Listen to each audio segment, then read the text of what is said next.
कहते हैं परिवर्तन ही संसार का नियम है और इसी परिवर्तन को लेकर आईसीसी एक बार फिर आया है। मतलब ये कि क्रिकेट के जो कुछ नियम हैं उनमें बदलाव किया गया है। वो क्या बदलाव है आज की वीडियो में हम इसी पर चर्चा करेंगे। तो सबसे पहला नियम है कैच आउट का। आपको याद होगा पहले कोई भी बैटर अगर बॉल मारता है और वो कैच आउट होता है, उसके बीच में अगर दोनों ही जो बल्लेबाज हैं वो आपस में क्रीज चेंज कर देते हैं, मतलब एक दूसरे को क्रॉस कर जाते थे, तो जो नॉन स्ट्राइकर वाला बल्लेबाज था वो नया बॉल खेलने के लिए आता था। कहने का मतलब ये जो अगली बॉल फेस करता वो पुराना बैट्समैन फेस करता था अगर दोनों बल्लेबाज क्रॉस हो गए हैं।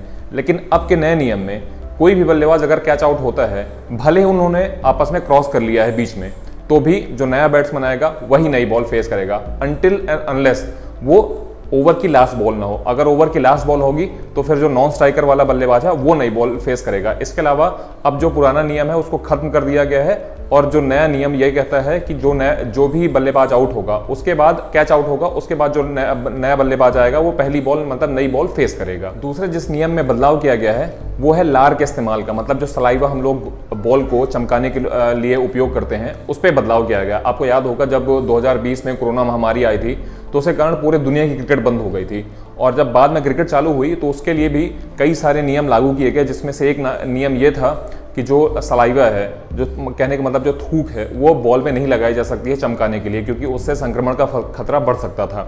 अगर कोई भी व्यक्ति पॉजिटिव है और वो अपने थूक का इस्तेमाल करता है, फिर बाद में दूसरा खिलाड़ी भी उसको चमकाने के लिए करता है, तो उससे क्या हो जाता था, संक्रमण की संभावना जो है वो बढ़ जाती थी।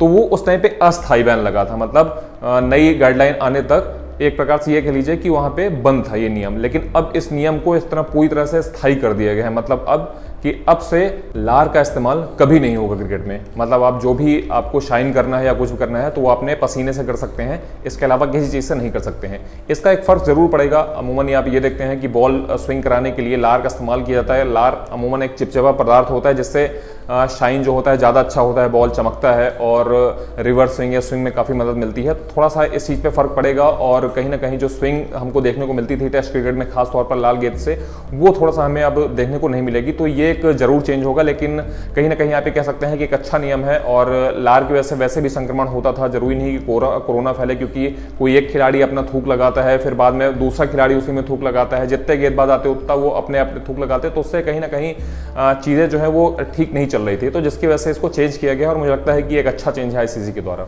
तीसरा जो नियम बदलाव किया गया है वो नए बैटर के क्रीज में आने को लेकर है। पहले आपको याद होगा पहले का जो समय था, मतलब जैसे कोई खिलाड़ी आउट होता है, कोई बल्लेबाज आउट होता है, तो नया बैटर जो आता है उसको 3 मिनट दिया जाता था कि आप ड्रेसिंग रूम से निकल करके 3 मिनट के अंदर आकर के आप क्रीज पे खड़े हो जाइए। लेकिन अब इस नियम को बदल दिया गया है। पहले वो 30 मिनट माफ़ कीजिएगा 3 मिनट का था, लेकिन अब इसको 2 मिनट कर दिया गया है। T20 में 90 सेकंड ही रहता है, तो अब जो है वो नियम बदल गए हैं। पहले 3 मिनट मिलता था, अब 2 मिनट मिलेंगे। और उस पर भी अगर बल्लेबाज क्रीज पे नहीं पहुंचता है तो जो फील्डिंग टीम का कैप्टन है वो आउट के लिए अपील कर सकता है, और अगर अंपायर या थर्ड अंपायर जो भी है इसको सही मानते हैं तो उस स्थिति में अंपायर मतलब बल्लेबाज को आउट भी दिया जा सकता है। तो अब थोड़ा सा बल्लेबाजों को जो एक्स्ट्रा टाइम मिलता था वो कम मिलेगा, और मुझे लगता है कि अब ज़्यादा सतर्क रहना पड़ेगा टाइम को लेकर के, अदरवाइज वो बिना खेले भी पवेलियन वापस जा सकते हैं, जैसे आए वैसे ही वापस चले भी जाएंगे। एक और नियम में बदलाव हुआ है। जैसे पहले क्या होता था कि स्ट्राइकर जो है, मतलब जो इसने स्ट्राइक ली है बल्लेबाज, वो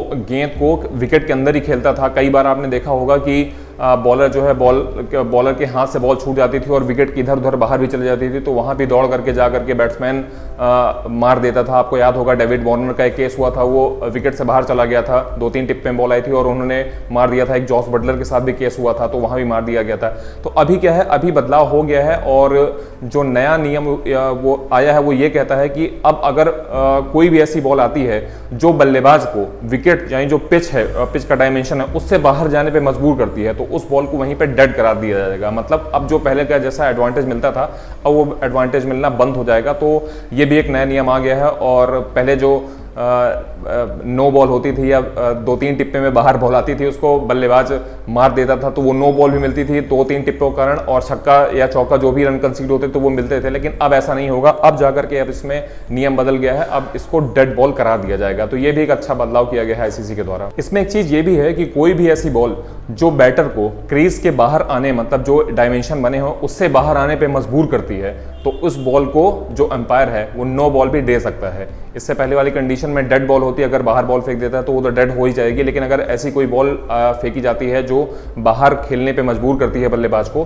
तो उसको डेड माफ कीजिएगा नो बॉल करा दिया जाएगा, तो उसमें फ्री हिट मिलेगा और अंपायर के माफ कीजिएगा बल्लेबाज की तो बल्ले बल्ले हो जाएगी। यहाँ पे एक बदलाव किया गया है फील्डिंग टीम की तरफ से, जो अनवांटेड या अनुचित व्यवहार जिसको आप कह सकते हैं, मतलब फॉर एग्जाम्पल कि जैसे मान लीजिए कि अमूमन आप देखा होगा कि जैसी बॉलर जो है वो अपने रनअप पे दौड़ता है तो जो फील्डर होते हैं वो सामने की तरफ थोड़ा सा स्टार्ट लेते हैं, तो वो तो अलाउ है, उसमें कोई दिक्कत नहीं है। लेकिन अगर आप इधर उधर दाएं बाएं होते हैं, अपनी फील्ड पोजीशन में बदलाव करते हैं, तो वो अब इलीगल हो गया है, वहाँ पे आपको ज़्यादा समस्या हो जाएगी और इस ऐसे मूवमेंट पे आपको 5 रन की पेनल्टी दे दी जाएगी, जितनी अभी आईसीसी ऐसा कह रहा है, और इस बॉल को जो अंपायर है वो डेड बॉल भी करार दिया जाएगा। कई बार आपने देखा होगा कि जो थर्ड मैन या फाइन लेग के शॉर्ट फाइन लेग या थर्ड मैन के एरियाज के होते हैं, वहाँ पे एक निश्चित जगह पे फील्डर होता है, अगर वहाँ पे बॉलर रनअप में आ गया है और वहाँ से आप इधर उधर मतलब दाएं बाएं मूव कर जाते हैं अपनी पोजीशन, आप अपनी सीधे से कहने का मतलब आप अपनी पोजीशन चेंज करते हैं, तो उस स्थिति में वो एक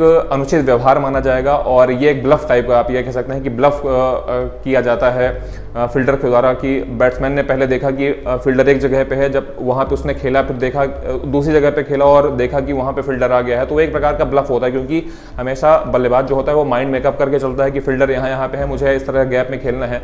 तो अब जो इस तरह का ब्लफ है वो अब नहीं हो सकता है। आप अगर इस तरह मूवमेंट करेंगे साइड बाय साइड, चाहे राइट में हो चाहे लेफ्ट में हो, अगर आप इधर उधर साइड में आप अगर चेंजेस करेंगे फील्डिंग में, तो मुझे लगता है कि दिक्कत होगी और इस पे पेनल्टी भी हो जाएगी, 5 रन की पेनल्टी, खाए पिया कुछ नहीं, गिलास तोड़े बाहर आने और डेड बॉल तो होगी ही। तो अब आप इस तरह नहीं कर सकते। हाँ, एक चीज़ जो पहले थी वो आज भी मतलब चलती रहेगी कि आप सामने की तरफ स्टार्ट ले सकते हैं, उसमें कोई दिक्कत नहीं है। तो ये एक अच्छा बदलाव किया गया है आईसीसी के द्वारा। एक और अच्छा बदलाव किया गया है जो कि रविचंद्रन अश्विन को काफ़ी अच्छा लगेगा, और आपको याद होगा जिस तरह से उन्होंने मांकडिंग की थी जॉस बटलर को, काफ़ी फेमस हुआ था वो आईपीएल का जो इंसिडेंट हुआ था, और भी काफ़ी सारे इंसिडेंट इस तरह के हुए हैं।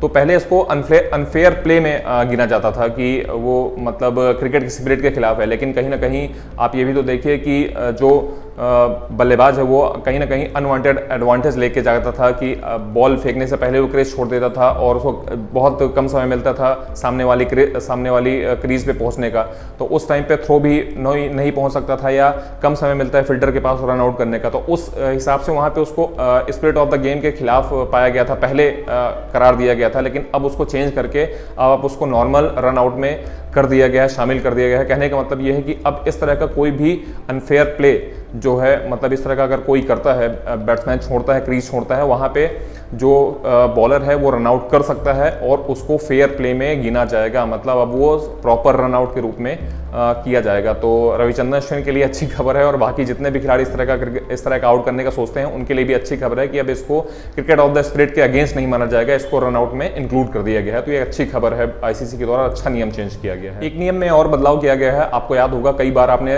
देखा होगा कि बल्लेबाज जो है वो क्रीज के आगे खड़ा होता है, या कई बार ऐसा भी होता है कि बॉलर उधर से रनअप लेता है और बल्लेबाज इधर से चलना चालू कर देता है। तो इस तरह में क्या होता था कि एक नियम पहले ऐसा था कि अगर गेंदबाज को ऐसा लगता है कि बल्लेबाज जो है वो अपने क्रीज के आगे खड़ा है तो वो रनअप से ही थ्रो करके उसको रन आउट कर सकता है और वो लीगल था। तो अब इस चीज़ को बंद कर दिया गया है, अब इस तरह का आउट नहीं होगा। मतलब कहने का मतलब कि अगर क्रीज के आगे बाहर खड़ा है बल्लेबाज तो बॉलर जो है रनअप से थ्रो करके उसको आउट नहीं कर सकता है। इस स्थिति में बॉल को जो है डेड बॉल करार कर दिया जाएगा। तो ये एक जो पहले नियम था, इस चीज़ को बदलाव कर दिया गया है। तो कह सकते हैं कि आप ये अच्छा निर्णय लिया गया है। अमूमन आपको इस तरह का इंसिडेंट देखने को नहीं मिलता है, ये बहुत हाइपोथेटिकल सिचुएशन है। कभी मैंने तो अभी तक अपनी क्रिकेटिंग लाइफ में कभी ऐसा नहीं देखा है कि कोई जो गेंदबाज है वो रनअप से थ्रो करके इस तरह बल्लेबाज को आउट करने को देखता हो, ऐसा मैंने नहीं देखा है। लेकिन फिर भी एक नियम था और आईसीसी को लगा कि ये नियम सही नहीं है, तो इसको सही किया गया है, बदलाव अच्छा किया गया है, उचित बदलाव था। और आखिरी नियम जो है वो इन मैच पेनल्टी के ऊपर है। आपको याद होगा, आप देख रहे होंगे T20 क्रिकेट में अगर आपने निश्चित समय में आखिरी जो है 19वां ओवर अगर स्टार्ट नहीं किया है तो आपको 30 गज के घेरे के अंदर अमूमन 4 खिलाड़ी होते हैं, आपको 5वां खिलाड़ी भी करना पड़ेगा। वो एक नियम आ गया था T20 में, लेकिन अब इस नियम को वनडे में भी लागू कर दिया गया है और ये 2023 में जो वर्ल्ड कप होने वाला है उसमें जो लीग स्टेज है उसके बाद इस चीज़ को लागू कर दिया जाएगा कि अगर वनडे में भी एक निश्चित समय में अगर वो डिसाइड होगा कि कौन से ओवर में ये इम्प्लीमेंट किया जाएगा, निश्चित समय में अगर आप उस ओवर में स्टार्ट नहीं कर देते हैं, वो ओवर स्टार्ट नहीं कर देते हैं, तो आपको जो खिलाड़ी हैं, एक्स्ट्रा खिलाड़ी आपको वो 30 यार्ड के सर्कल में रखना पड़ेगा और उससे कहीं ना कहीं आप ये कह सकते हैं कि बल्लेबाज को काफ़ी फ़ायदा मिल सकता है। आपने T20 में कई मैचेस ऐसे देखे हैं जहाँ पर पे एक एक्स्ट्रा फील्डर जब अंदर आ जाता है तो बल्लेबाज के लिए थोड़ा सा और आसानी हो जाती है शॉट्स लगाने को, क्योंकि 4 खिलाड़ी बस 30 यार्ड के बाहर रह जाते हैं। तो 4 खिलाड़ी में भी कई बार बल्लेबाज जो है इम्प्रोवाइज करके शॉट मार देता है। 5 खिलाड़ी रहने पे एक चांस रहता है कि आउट हो सकता है, लेकिन अब जो है वो एक जो नियम था वो बदलाव किया गया T20 में। अब उसको उसी बदलाव को वो सक्सेसफुल रहा, कहीं ना कहीं आप ये कह सकते हैं कि जो बदलाव रहा वो सक्सेसफुल रहा है, इसीलिए